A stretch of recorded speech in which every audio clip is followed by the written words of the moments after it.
Blog Talk Radio. Welcome to the NYBS Radio Show, home of the New York Bigfoot Society.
What's up, Footer Nation? Gary Hoot and Holla here, and welcome to another episode of Bigfoot Radio, straight from the big state of New York.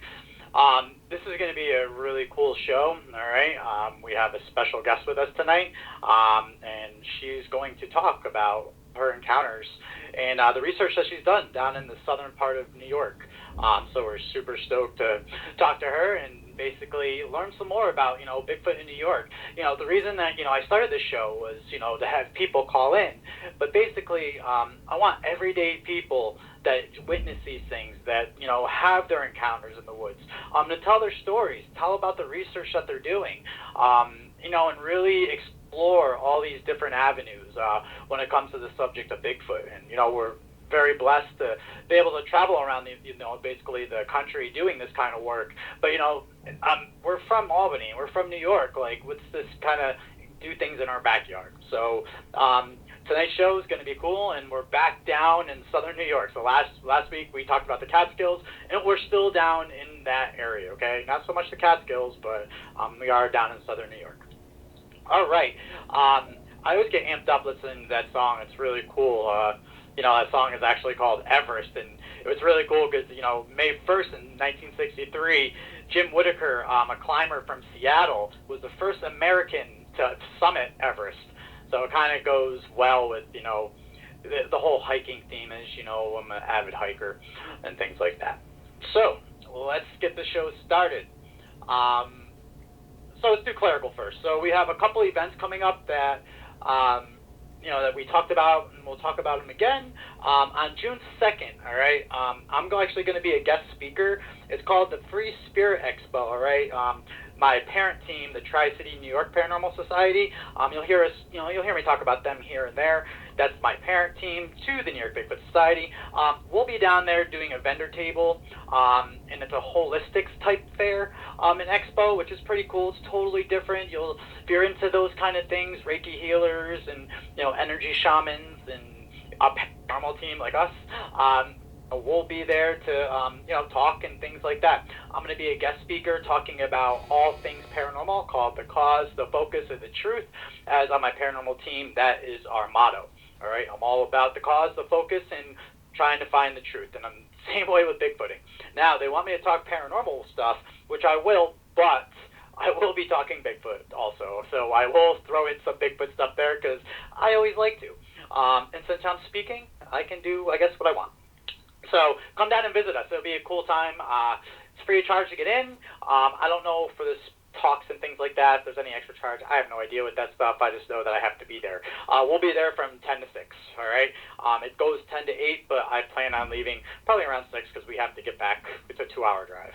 So with that, July 22nd, we're going to be out in the Gloversville Library. I'll be doing a lecture out there. It's at 6 p.m.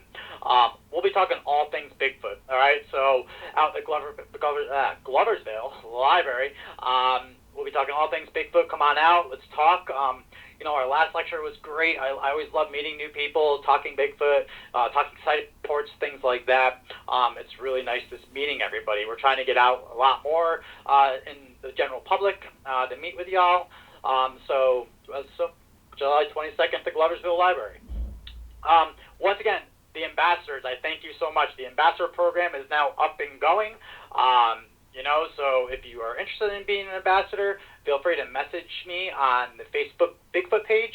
But yeah, we have our ambassadors are all up and going. We actually had one set of ambassadors out researching the other day, and they sent us a bunch of stuff. So if you're interested in that, that's great, and we'll, basically let us know. It's basically an outreach program, so it helps us know what's going on throughout the whole state because we can't be everywhere. So we have you're the eyes and ears for us in spots that we can get out to and research and try to get some answers. So that's up and going. Last but not least, what we have is I'm going to be starting scouting a brand new area tomorrow. So I'm super stoked. I plan on even the weather holds up since it does seem to rain every other day here, but rain or shine, I'll be getting out tomorrow for a couple hours. I will be putting up a Facebook Live post about it as long as I get service. A lot of people are always like, well, Gary, you said that you're going to put a post up and we didn't see you. Well, people, I do not always get service where I am. I wish I did, but I don't. But I still will make a video, things like that, just to kind of recap of what we're doing, what we're looking at. We're always trying to get out into the woods as much as possible.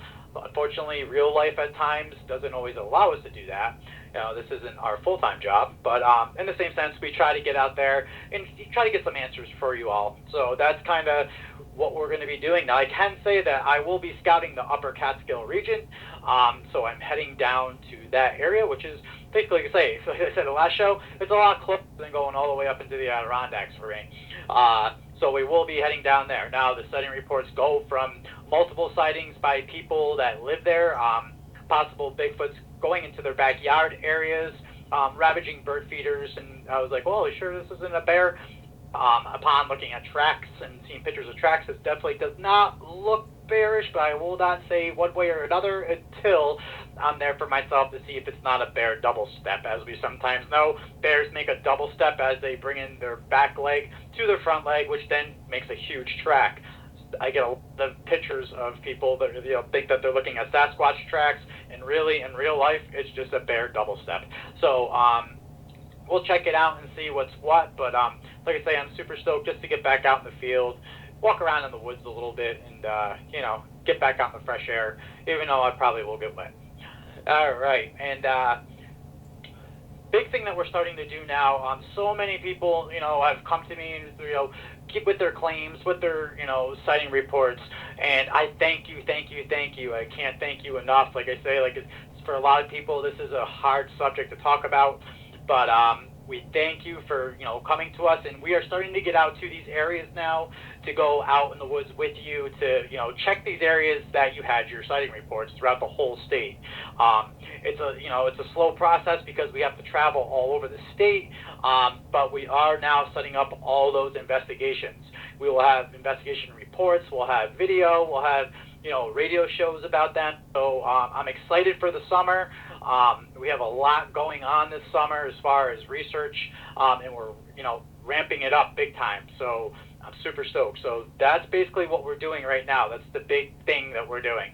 So within the next couple, weeks, I'm putting together multiple, expeditions out to these areas and just start getting the work really in, backing up the claims that what they see. So that is definitely going to start happening soon. And we'll have, as we always do, we'll share our information, put out what we're catching, put out the audio, put out the video. If we're not catching anything, guess what? We're not catching anything. Unfortunately, a lot of people are like, well, you guys go out, but how come you don't have anything to show? We do not catch everything at any time. And that's the thing. People think that we're out there all the time and we're catching stuff. It doesn't work that way. 9 times out of 10, we get absolutely nothing. See a lot of other sign from animals, coyotes, deer, bears, things like that. But, Bigfoot evidence is so hard to come by. So we keep it real. That's kind of what it is. What you see is what you get with us. And, we'll only put out stuff that we think is, cream of the crop for us that we agree on. So, so get ready for that. This is going to be a busy summer for us. We're going to be all over the place. All right, enough of me speaking, all right? We're going to bring in our guest. Her name is Diane, and we're going to she's going to talk about all her stories and encounters, so let's bring her in. Diane, you there? Hi, Gary. Hey, Diane, what's going on? A lot's going on down here. Awesome, awesome. Bigfoot research and a lot of evidence we're getting. Awesome. So you're with your son Michael, right? Yes. Yeah, how you doing? What's going on, Michael? How you doing? I'm doing good. Awesome. All right, so let's just kind of talk about it. Everybody's going to have a chit chat. So, tell us about yourself and what you do and things like that. Well, I work at one of the hospitals, and I live in southern Dutchess. I was very surprised to learn of different sightings in the area when I started looking things up. It all started with, in 2012, my friend had called me. It was a snowy morning, and of course, hospitals don't close, so I was going to work. And she had asked me, she called me, she said, how are the roads? I said, oh, they're fine. So I could hear her puttering around in the house, and she went to the patio doors, and she says, oh, my God. I said, what's the matter? She said, there's big footprints on my deck. So I thought maybe somebody climbed the deck and tried to break in. And she said, no, it's not boots, it's feet. They're big feet. I see the toes. She said, I don't know what it is. So I kind of dismissed it, and I went to work, which I wished I had gone straight over there. But the more I thought about it, the woods behind her house, and right behind the woods, there's a power line. And I remember seeing it on different Bigfoot shows that they sometimes travel along that. So I was thinking about it all day after work. I went there, and when I went on her deck, the snow was very mushy, but where the footprints were, it was packed solid. And they were about 17 inches long. You could see the toes.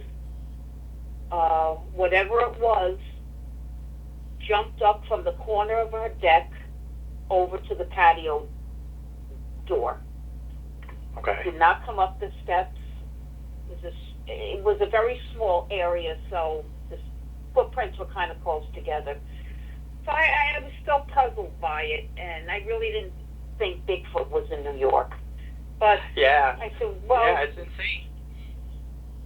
Then Finding Bigfoot came on, and they had Bigfoot in New York stories, so I had that in the back of my mind. So I went out in the yard, and we saw, up on a hill, we saw toe prints, very deep. And this was in January. The ground was frozen, a couple of inches at this point of snow on the ground. And I took pictures of heel prints, toe prints, and I was still a little skeptical. I showed them to some of the guys I know at the firehouse. I said, they're hunters. I said, do you know what these are? Are they from a bear or... And they said it didn't look like a bear. And one of them kiddingly around said, oh, it looks like Bigfoot prints. So that was in the back of my mind. Then in March, we had a lot of snow, and I had to clear things out of a driveway, and I walked to the backyard, and I just looked in the yard, and I saw a straight row of footprints. We went out, we measured them, they were in a complete line. You could see the toes. They were 63 inches from toe to heel. And, I mean, I was completely, blown away. I didn't know what to think at this point. I said, why would Bigfoot be in someone's yard? I just thought they were in the mountains, and, you really had to look for them. So I was still very skeptical. But yeah, well, it's awesome because you got a whole trackway. Yeah. So yeah, usually people only get like one or two footprints, and people are always like, well, why you only find one?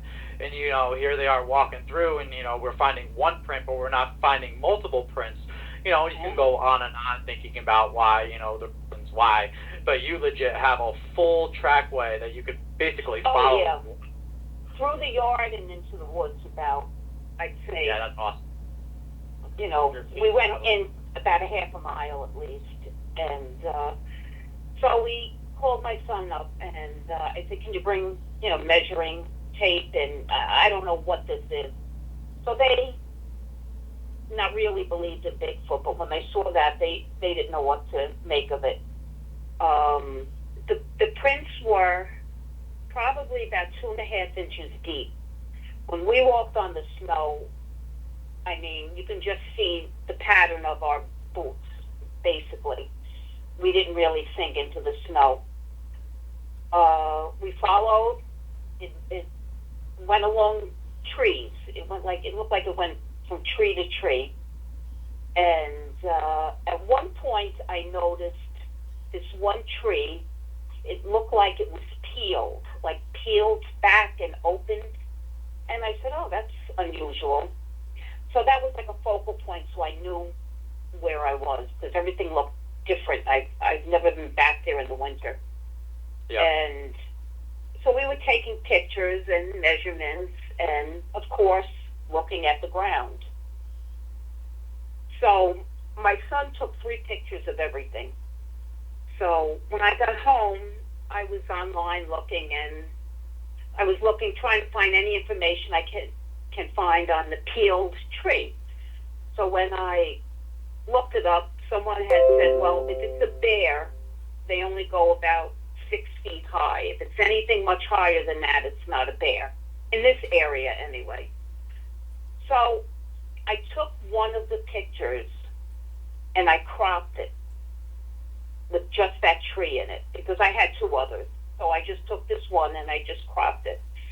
And I left it at that. So a couple months later, I was looking through the pictures, and I said, oh, there's that tree. Let me see how high it went, because I know I'm 5'2", and it started about my height. So I know the bottom of it was about 5 feet. So if it went, really much higher than that, then it was over 6 feet. So as I'm zooming in on it closer, in the tree in the background, I saw a Bigfoot in the tree. You could see it clearly. I wish I had seen it. I would have gotten a better picture, but at this point, it's pixelated, but I can see it clearly. I couldn't believe it. You could see its whole body there. Now, on the second and third picture he took, it moved to the back of the tree. You could see that it moved in each picture. And it was like in a matter of seconds. He just went snap, snap, snap. I mean, I guess if you hold a button, it takes 3 pictures, the phone. Yeah. And never thought of looking up. I was actually underneath that tree for about 10 minutes because there was a deep print there. And I have pictures of it. And I said, oh, look at this. And it stopped at that point. So I'm saying, geez, then we picked it up further down, but it was coming towards us. You could see the footprints walking, our way. And I was just puzzled. So, we left it at that. I said, maybe we'll come back in a couple of days. We came back 2 days later, and whatever it was did make walked along the same trackway, but at this point it was all broken up. You could see it. Maybe it walked by a couple of times. Okay. But when I was going to my friend's house before I got there, I had noticed we had a lot of snow that year, and there was a big snow pile from the plows on the side of the road. It had to be about 9 feet high. And draped over that were two skunks. They were just draped right over this big snowbank. And I saw it, and I said, gee, who would do something like that? How did the skunks get up there? And I drove by, but on my way home, they were both gone. So like 3-4 hours later, they were gone. So I don't know if perhaps it was hunting in the woods, maybe looking for animals. Like I said, it was a very bad winter. And I'm sure if we had a lot of snow here, the mountains had a lot more by us.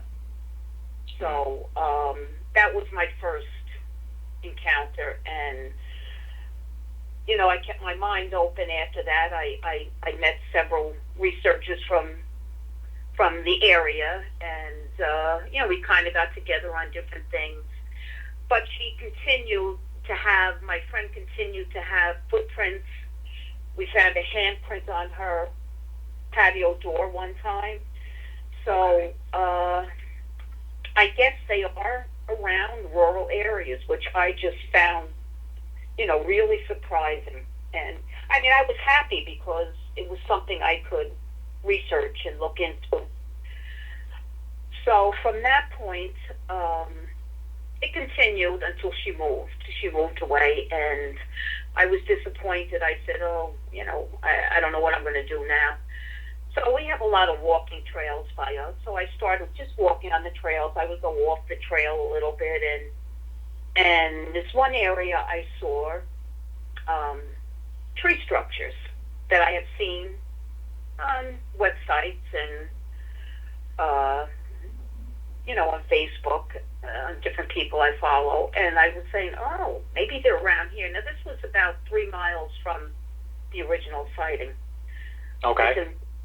I said, maybe they're around here. I saw mounds. I saw a lot of different strange things. So I frequented this area for a while, and on one of the mounds, there was some rocks. So I added them here and there, and there would be circles on this mound, like a circle of small rocks, or they would add something. So that went on for about a year. Then I noticed in another area, I call them rock structures, like the rock stackings. I started seeing them. And some of them were really, they're really great. At any given time, there's 15 or 20 of them in this area. They change quite a bit. Some are added to, some are, dismantled, and you'll see the stones in different places. There's all different color stones, shapes, sizes, and I attribute it to them. That's my feeling. I go there every week. There are times that I'll add my own rocks to something, and the next time I go back, there'll be something special there. I call it a gift. Somewhere along the line, there was an old railroad track there, and I've been finding the spikes. Sometimes they're in the ground. Sometimes they're laying in the leaves somewhere. I found a rusted bell. There's different color rocks, and I started noticing rocks that were in the shape of a heart. So I don't know, if that they know that has meaning for us or not, but I've been seeing that. And this is what I've been doing. I've been doing this for almost 2 years. I record everything. I take pictures. I keep a journal of what I see, what has changed, what has been added to. And it's really fascinating. I'm just so thrilled that they're actually right here. I've spoken to people that have seen prints in their yard. They didn't know what to think of it. They thought it was people, somebody drunk walking around barefoot. So now hopefully I've made more people aware, and I do get phone calls, and they do, ask me, what do you think? And I go and I, look, and it's really fascinating. I have a few friends that are interested. My friend Teresa comes with me on different walks into the woods, and she's heard whoops, we've heard tree knocks. They seem to not be afraid of women, I guess. We've had no problems. We've only, heard them like that. And now she's more aware of tree structures, of different things. She'll point it out to me. So I'm trying to make people aware, and I'm really enjoying it. That's awesome. And like I say, like, the amount of activity you had in such a short period of time, it's amazing. It's like you hit the jackpot, basically.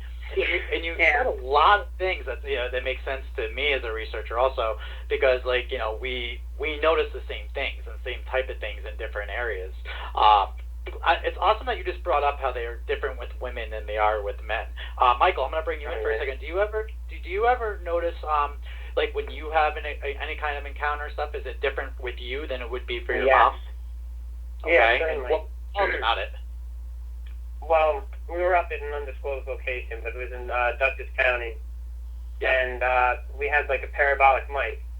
And, we were going over the area, and I'm kind of the audio-visual guy. So I keep track of the cameras and everything, and I go back and I edit the footage and everything. And, as I was walking with another team member, and I distinctly heard like a purr, like just twice over like that. And I thought it was kind of a little crazy, but I said, "Did you just hear that?" And she said, "Yeah." So I said, "Repeat it." And she repeated it in the exact same way. Seems like they have a tendency to act different, I feel. If it's two women versus maybe two men or a man and a woman, it's an interesting concept. It is, and I would have to almost agree with that, because throughout my past of doing this for the past about 8 years, I've been able to work with multiple different, women and men and things like that. And I do see a difference with women than men. Also, I do hear different, basically, stories and witness reports from women than I do men. When I'm in the woods myself, a couple of the things that I've had happen to me, very similar to what you said. I have them kind of grunting at me, a little bit more, right? Yeah, a little bit more. I guess you could say aggressively, a little bit more territorial, things like that, which kind of puts you on, makes you stop a little bit. In the past, I've gotten the same type of reports. So that we do see, we do have, do see that in common of, around the whole state. So, that's great research right there in itself. And I'm so glad, and I'm so glad, Diane, that you brought up the whole power line thing. And, I always like to refer to power lines as squatch highways. Because they're nice, wide open areas. Back, a couple of years ago, I was fortunate to go up in Vermont, actually, where one of the Finding Bigfoot crew, they basically investigated this mountain. I was able to go up there afterwards, and I can tell you that we had a very interesting time on the mountain, on the power line section. And you said when you stop and you just stare at the power lines and how they go on forever almost, and you're talking the big power lines that basically we're getting, and we end up seeing something in the sky that night that was weird anyway. I'm and you see all the satellites and stuff, which is cool. But you just stop and picture if I was a squatch, and actually today when I was hiking and doing a training hike, I did take a picture of if I was a squatch and I was basically 10 feet tall. Am I going to go through the really thick brush, or am I going to go through the pines, the power line areas, the areas that are easy to maneuver in? So many researchers, and we got to think of it logically. I like to think of Bigfoot as in human ways, okay? And we think of it in human ways, it's going to make more sense that they're going to travel in the path of least resistance. And I'm so glad that you brought the whole railroad thing, because once again, there's multiple reports of squatches going down railroad tracks. Once again, we have both of them running across. Yeah, and the first experience had to be maybe a couple 100 feet from a power line, and then the railroad tracks are maybe a mile down. Yeah, and that would make sense in the fact of, they can basically be on railroad tracks or be on power lines, moving along, and if they have anything that comes that's going to disturb them, they can just right into the woods. So the woods are right there. Do you believe they're? I'm sorry. Do you believe they're migrational though? Like they're migrating along these paths? It depends on the family unit. I would say the ones that I track in the Adirondacks, I'll say yes. It's funny that you brought up something too that I find similar. The ones in the Catskills, the upper Catskills that I'm researching right now, they have only gone 5 miles. That's it. From 1970s to 2018, they have moved 5 miles. That's basically it. Now the ones I research in the Adirondacks, totally different. I believe that those are the ones that go over the border to Vermont. Okay, so the ones that move. So once again, like the Whitehall area, the Scroon Lake area, that whole area of the southern Adirondacks, even in the upper in the High Peak area, that they seem in Scroon Lake area, they seem to move a little bit further away. So, but I find in the Catskills, at least the group that I've looked at, they don't really move that far. And you kind of almost brought up the same thing, where it was about 3 mile difference from where they were traveling at your friend's house all the time to now your new research area where you're doing gifting and things like that. And it would make sense because you're near, you say, the power lines and the railroad tracks. They can just move along those areas very easily, and then it's boom, they're right there. So it would depend on the family unit. So I would say yes to that. I do believe that they migrate, but also I've seen where they seem to don't migrate too much. So I'm kind of just, I'm kind of left with I don't know. I think they're like people, like you said. Yeah, and I would say, like, what's your take on Bigfoot? Like, what do you think it could be? Well, a lot of times I got to play within the group. I got to play devil's advocate, sometimes, because someone's got to be there to scientifically put a side there, so there could be, at least a hypothesis and changing variables. So, I could believe that it's a missing link. I mean, I've heard far out stories like the 8-man, when the Russians tried to breed it and it escaped. I actually talked with Finding Bigfoot when they had that show Clip. I met him down in a conference in Ohio. And I asked him, they had a picnic, I waited till we were the last ones out there. And I asked him his honest opinion. And I mean, that's what he said too. Mm-hmm. But, they could just be able to cloak and, they just have these abilities to, only be seen for, a short amount of time, and just sightings. Yeah, and when you say the word cloak, which is really interesting too, is the fact that, one thing with cloaking that, I don't think that they disappear per se as far as what I believe, but, with you ever heard of infrasound before? Yeah, we get that in some of the pictures too. And get audio of it too, and we actually caught audio of it. And when infrasound ends up hitting a human, it gives us a flight or fright reaction. Okay, so they could basically almost confuse us and confuse our how we perceive things at that point in time. All the largest mammals, from elephants do it, whales do it, things like. So if we are dealing with, say, like the largest primate being a Sasquatch or a human or whatever you want to call it, it would almost make sense that they would have the ability to use infrasound to hit us and basically disorient us in a way of, just being confused with that. But yeah, that's awesome. Very cool. Yeah, when that happens though with infrasound, I noticed that you kind of do get shut for a minute, and then you kind of get back into it. Yeah, and I can tell you the real one hard time I had in the woods. We had like 2 or 3 squatches around us in our research area, and I'm a gun guy. I'm in the woods doing my thing, and I think there was about 4 of us there. I'm just going on. I always go off on my own. That's like the thing that I do, and it's not always the smartest thing to do, but I just do it. And sure enough, I'm sitting there, and I can hear one in front of me, and I'm like, oh, I hear one in front of me. Like, where are you? Like, let me see you. Where are you? But it's night, and we're doing this at night. Make a long story short, out of nowhere, I started getting like my got goosebumps. And I started getting nervous. Now, I don't get nervous that easy. And I'm like, what is going on? And sure enough, I started getting a headache, like a really bad headache. And, then I started getting that flight or fright, like, yo, like, what's going on right now? Like, I need to get out of here. Like, I don't want to be here anymore. Like, something's going on. And what I believe for myself in that time, I was having, basically getting hit with infrasound, that basically was telling me, get out of here. We're done with you. Get out of here. This, that, and the other thing. The cool thing about that is there was a couple people being there that night. I had to go to work the next morning, so I had to be out of there. But that night, one of the guys got up, and he felt like he had the same thing happen to him. Like he was, and these are researchers from Ohio, and they're diehard, researchers. Oh yeah, the Ohio people are diehard. Oh, they're diehards. They really are.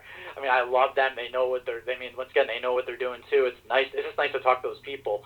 But he had the same thing hit him, and he was telling me about it. I'm like, yeah. So I wasn't, because I thought I was going crazy. I'm like, yeah. Like, what's going on? So there may be something to that, Yeah, that's the great thing about talking about it, is everybody can kind of put an opinion in there, and together, you may not come up with a census, but, it's a spread of ideas and everything that keeps everything interesting. Exactly. As I say, working together is how we'll maybe not solve this mystery per se, but, bring awareness to the subject, Yeah. I mean, definitely, I think since Finding Bigfoot was canceled, I definitely think, there's been more groups, but probably less people that weren't really hardcore squatchers, or, you know what I mean? Yeah, no, I totally agree with you. Kind of starting out. Yeah, and they kind of fell off a little bit. It's a lot of work, people, there's a lot to try to understand about something that we don't really understand. So it's like, right. It's tough. I agree with you. Yeah, so Diane, I'm going to go back to you for a second. What do you think a tree knock is? What's your take on tree knocks? I've heard them. We've both heard them, and I think it's just a warning. Just letting maybe others know that someone's around. Okay. I've never felt threatened. I've never had a problem. I did at one time hear a lot of chatter, very loud. Okay. And I would turn my head, it would stop. I would turn it back again without moving my body, and it would start, if I looked away, it would start chattering. If I looked it was an area of a lot of brush and trees. So okay. I just had a feeling they were there, and that's where we heard the wood knocks earlier. So now, it's probably just they're communicating, I think, with each other more than us. Yeah. Yeah. Now, in the field where you kind of always go around and say, like, what do you think they're hitting? Like, what are they using, you think, to make tree knocks? The ones I heard sounded like rocks. Rocks, okay. But it had like a rocky sound to it, like two rocks clacked together. Yep. Loud. Yeah, and that's our group's take too, as well. Is a lot of people think carry sticks and do that, but I mean, I'm sure as a researcher you can even validate that. When you're picking up sticks and hitting trees in the woods, they just either snap in half, and you can't recreate that sound on trees that you hear when they hit. It's hard to replicate. Yeah, right. It's so hot. And maybe two rocks were more available to them than a big stick to hit on a tree. At the time. We don't know. We're going to figure they follow water, too. Yeah, and think about this, and what you've been saying, and this may go more with the rocks, theory, is that they're basically gifting you rocks. You're playing rock games. So, they're building those rocks, they're called rock cairns. That's what we call them in the hiking world. And in the hiking world, the reason people used to build rock cairns is to, those were right. the trail marks. Okay, so that's right. kind of what, that's what the structures are really called. But they're throwing more rocks in these areas and things like that. So we have validated evidence that they are carrying rocks. Also on top of that, I could say for myself is I've had rocks thrown at me in the woods. Oh really? Yeah. And what throws rocks at you in the woods? Randomly. Yeah. You know what I mean? But once again, that might go toward the male thing too that me and Mike were talking about before. So right. So it would make sense to me that maybe all these they're not carrying sticks in the woods. What they're doing is they seem to always have some rocks carry rocks around in some way, shape, or form, and they can, like you say, either knock them together, maybe knock it on a tree. Same thing. You're still going to get a nice. You're still going to get that hollow knock when you knock a rock on a tree. So I mean, that's kind of what we go through too. Is our theory is it's the rock that. Right. Awesome. It's definitely interesting. It's really different areas, like you said before. I mean, we can say where we are. We're in Dutchess County, so I think like you brought up earlier that in every territory maybe they might act different. So it makes you almost think, like there's different breeds of humans and there's different races. Lately I've been pondering, whether there's different types. Like there's skunk ape and all the various types. It's interesting what you said about that, that they don't move in such, some of them, migrate, some of them don't migrate. Yeah, it's all based on them, you know what I mean? And I agree with the whole different theory of there'll be different subspecies in with the species. I mean, that just makes logical sense. Just humans are different races, you know what I mean? We have different races, there would be probably different subspecies in. Awesome. Right. Well, all right, well, our time has just about come to an end, and I could talk about this all night. You guys were great. Thank you so much. We enjoyed it. Thank you. Yes. I'm glad. We'll definitely. Awesome, and we'll definitely have you back, and we'll talk more. There's so many subjects we could talk about this. So, but we'll definitely have you back. We'll talk more about your findings, and thank you so much for. Sounds great, Gary. Thank you. No problem. I just want to say one more thing. Anybody out there listening, just get in there, do your research, and just take notes, and then just compare it. All Gary. Yeah, thanks, Mike. I appreciate your time. Anytime, man. So I'll definitely have you guys back, and we'll have to try to hook up once and get out in the woods together. That would be great. Awesome. All right. Well, you guys have a great night. You too. as well. Thank you. Good night. All right. Good night. Bye-bye. Bye-bye. Thanks, Watson. All right, Footer Nation. I mean, that was pretty epic right there. I mean, so much information gathered just from, other researchers doing the work, the boots on the ground work. I mean, that's what we all try to do. We don't sit behind a computer and Google stuff all day long. There's people out there doing the work, in the woods, trying to do the research, but trying to do the experiments also, and that's what it's about. It's about those experiments and, and like-minded things happening around the whole state. Like, they have very similar things that happen that we have happen, and, then our clients and witnesses have happened. I mean, this is what Bigfoot research is all about. Getting some form of answer. We may not get the proven facts, but together, the amount of evidence that piles up, I mean, we're left with, listen, this is just what it is, and we're okay that we don't know why. You don't always have to know the why when you have the amount of evidence that's just sitting right there. This isn't made up stuff. This is real stuff. So that was awesome. I'm super stoked. Like I say, it's just to have really good people, good research doing what they do best, and that's just getting the research done and actually enjoying it. You can tell they really enjoy it, and it's awesome. So with that said, we're basically our show's so that was awesome. I'm just kind of like, all right. So a couple real quick hiking tips, the fastest minute in Bigfoot radio. All right. So I made a video earlier. I was out hiking, just doing a training hike, and some easy things that you can do while you're in the woods is, first off, leave bug spray in your car this time of year. Your car isn't going to be too hot. Ticks are rampant, and so are the black flies. I was getting torn up by black flies today. But once again, leave the bug spray in your car. You always have it, and you won't complain when you come in with some ticks on you. Also, watch out for poison ivy and sumac. It's starting to come out. The leaves are nice and fresh and big. If you don't know what it looks like, Google it. Google has all your answers. So definitely watch out for that. Always bring extra water this time of year. It's starting to get hot, even though it may not be hot at the start of your hike. By the end of the hike, you will be dehydrated. So make sure to bring extra water and snacks everybody enjoys eating. All right. Big one, and this is the last one because I'm running out of time. Please know your route and where you're going and plan ahead. Again, you have to plan ahead before you go into these areas. Don't get out into your areas and not know where you are. We go bushwhacking, which means we're going off trail. You can get lost very easily. Just pre-plan, know your area, and be ready for any kind of thing that can happen. With that being said, leave no trace, Footer Nation. It was great. Deuces. Thank you for listening to the NYBS radio show. Tune in next time as we continue our search for Bigfoot right here in the great state of New York.